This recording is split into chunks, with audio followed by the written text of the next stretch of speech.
judiciary, which will certainly affirms and endorses his commitment to independence, integrity, and most of all, the well-being of the judiciary. We also extend our heartfelt welcome to Mr. Justice Mia Gul Hassan Aurangzeb for his kind presence.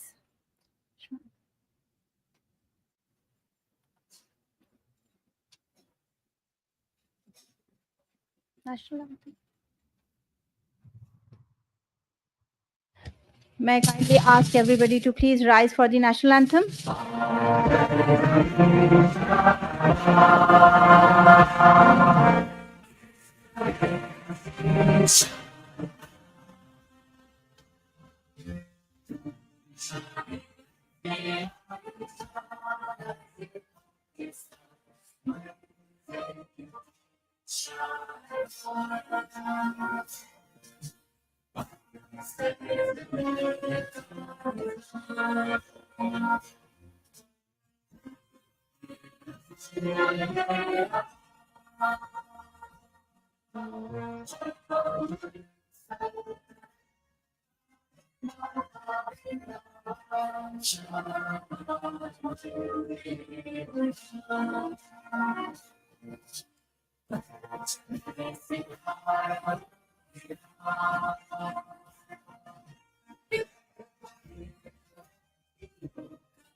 I have now the honor to invite Honorable Justice Mia Gul Hassan Aurangzeb, Judge of Supreme Court, Advisor to the Board of Governors of Federal Judicial Academy, for concluding address. His Lordship will discuss the judicial reforms, exploring the key dimensions required for judicial well-being. Sir, please.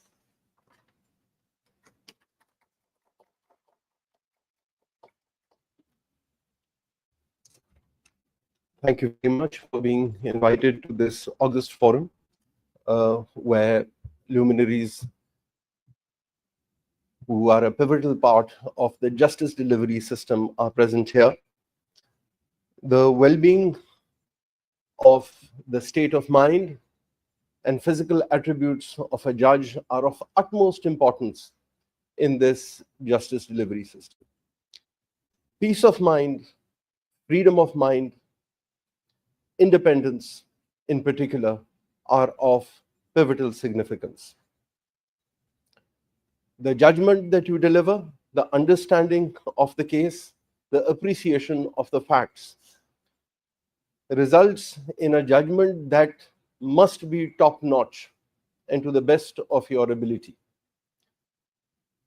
This will happen only when you have the requisite peace of mind.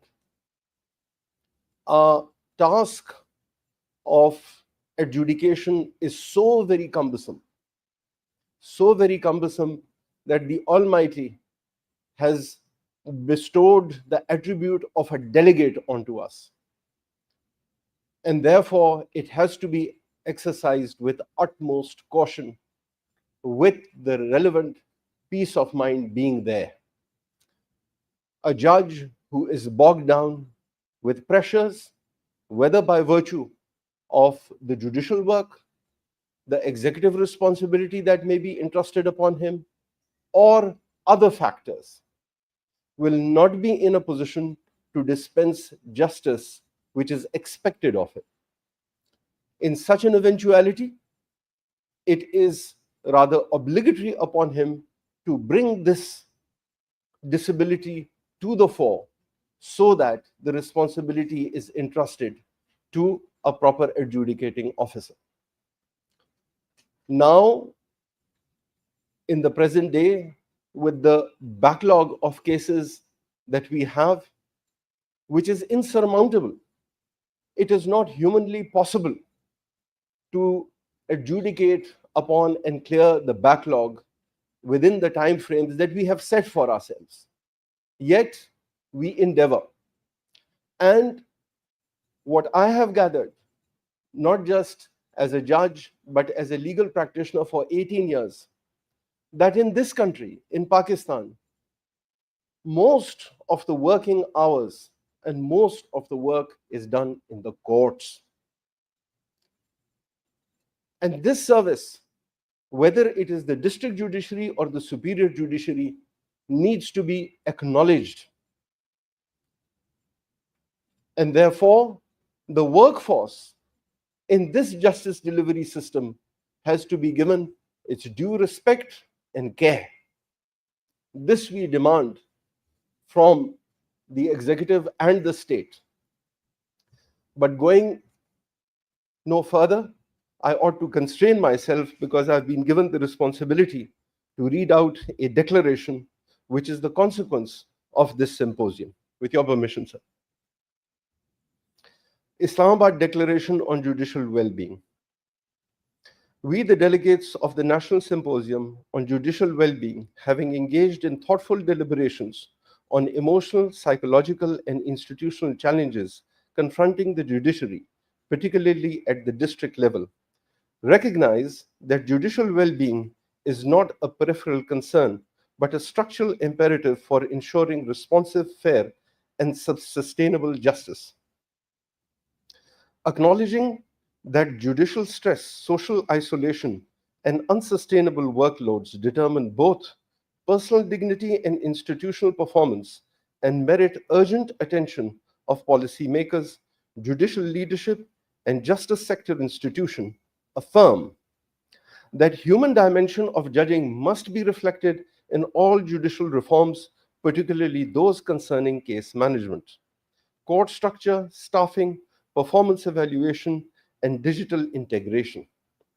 Resolve to integrate judicial well-being as a core component of institutional reform strategies at national and provincial level through policy, training, support mechanisms, and monitoring frameworks.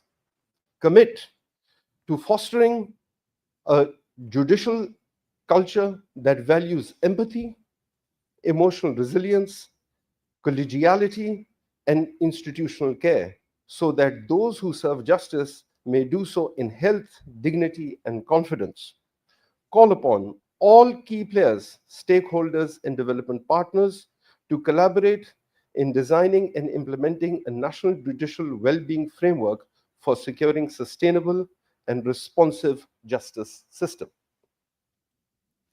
Made by the Federal Judicial Academy on this day, the 25th of July, 2025. So, is this resolution adopted? Thank you very much.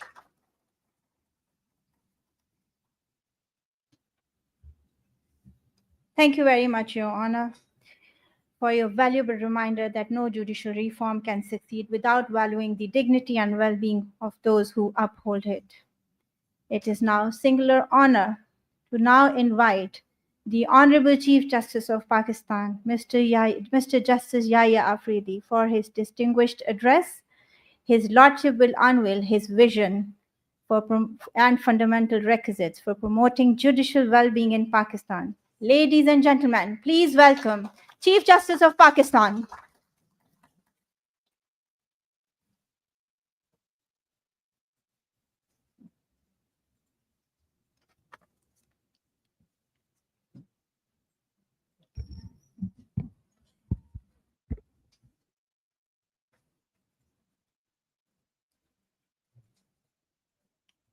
Auzu billahi minash shaitanir rajim. Bismillahir Rahmanir Rahim.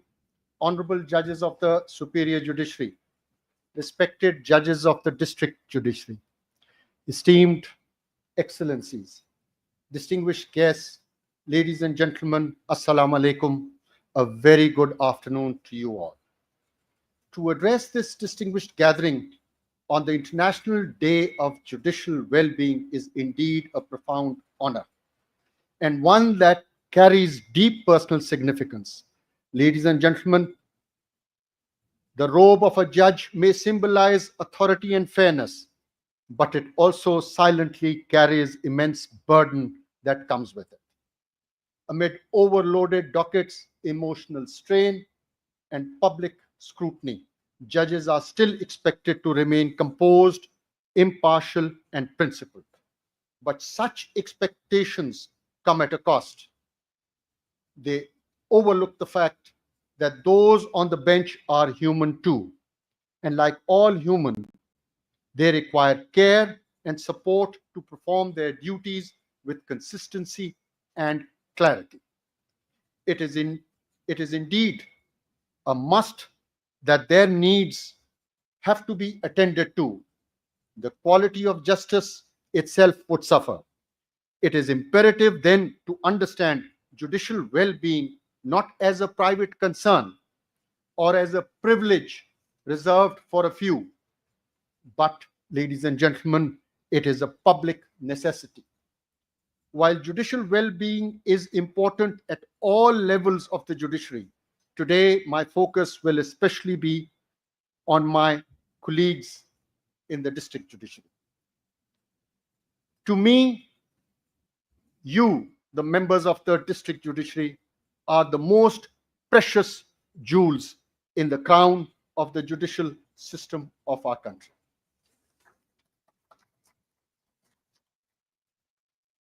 My precious district judiciary, I'm proud of you. It is my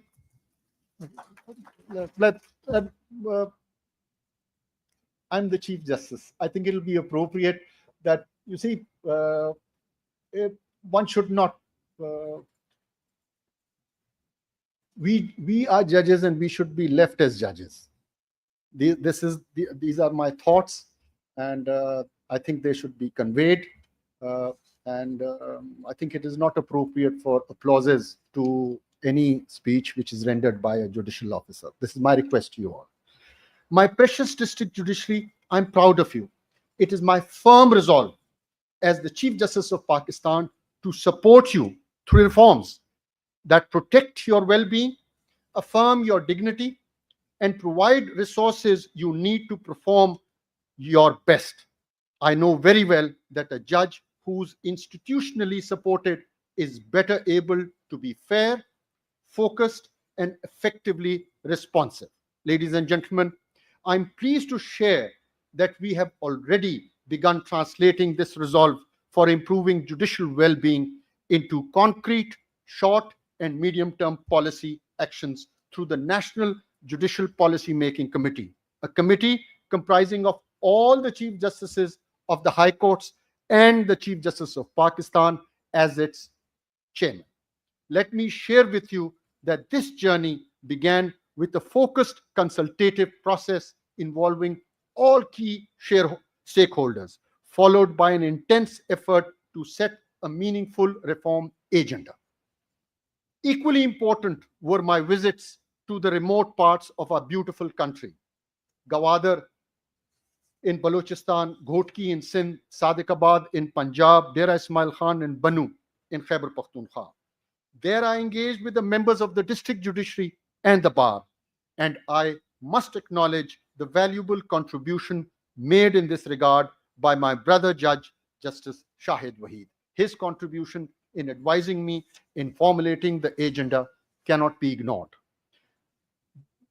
Their insights, they helped me to identify the core issues, many of which were later included in the agenda of the National Judicial Policy Making Committee, which was finally convened on this 11th of July 2025. Now, it is my clear and firm belief that collective wisdom must always prevail over individual wishes. And without taking ownership of all the stakeholders, reforms are never lasting or effective. Guided by these principles, we, after thorough deliberation, reached unanimous agreement on 11 issues. I will only discuss a few which are relevant for the symposium that we are having today. First was, let's take the first, which was commercial litigation corridor. It was decided that what is going to happen is issues relating to corporate matters should be dealt with by one court. And same was the case with the appellate forum. It should have one forum and a bench of the High Court, which should be assigned to deal with these cases. And same is the case with the Supreme Court. This will bring in consistency in the decisions, and hopefully it will also shorten the period of deciding such cases. We also discussed double docket regime, where we discussed whether there should be 2 shifts in courts. This matter was left to the high courts, and inshallah we are meeting again on the 18th of August, where each high court will give us an input of how they want to proceed with it.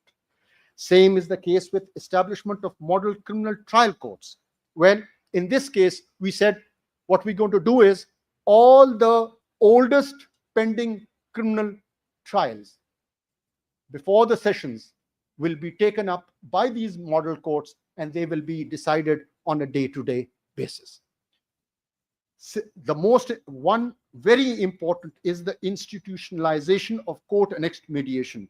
Let me tell you, mashallah, we've got 20 trained judicial officers already in our judiciary, and we have to take maximum use and utilize their expertise. And it was decided that to start off with, 1 district in every high court will take up this particular mandate, and we will assess how the progress has been made and decide about it after 3 months, and we will increase this particular aspect of it, but only once we see how the progress of the initial steps that have been taken. Then comes timelines for disposal of different category of cases. 13 different items were taken up: declaratory suits, declaratory inheritance, injunctions, rent cases, family suits, succession cases, execution petitions, labor cases. There were the 13 on which we decided. This can be increased later, but to start off with, we started with 13, and the high courts have been asked to give us the timeline that they think is appropriate. We will inshallah decide it on the 18th. Then comes the Professional Excellence Index. This is something which we've introduced to facilitate talent hunt of lawyers for induction into the district judiciary and elevation to the high court judicial positions. Then comes this particular, the district judiciary will gauge the lawyers who come and argue cases before you, and then you will pass it on to the registrar, and the data will be collected over there. And when the time comes for induction into the district judiciary or the high courts, this particular data will help us in engaging. There are certain lawyers who are practicing law in furthest districts, and they don't come to the high courts, and so they don't come within the view of the high courts and the bar. So this is a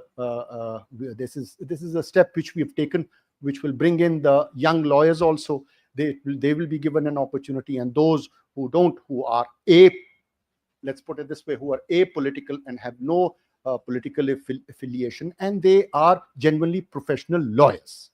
So this will bring up, will give an opportunity for them to be also considered.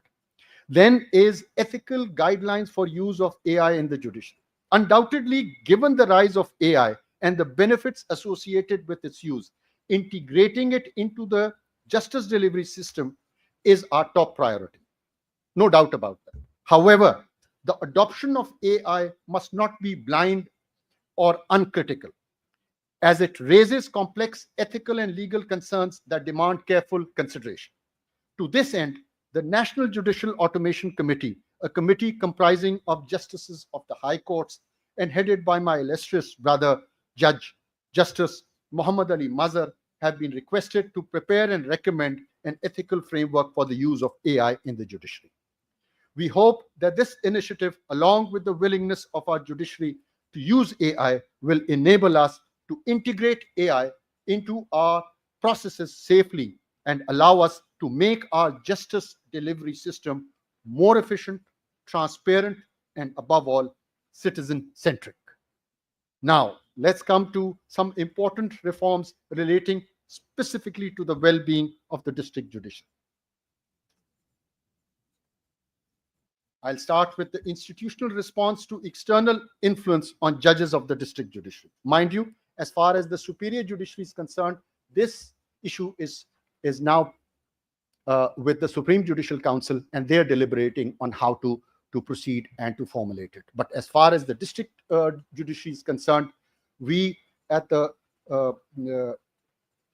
we have decided that we will proceed as under. Before I tell you how and what the committee has decided, let me tell you about my views on it.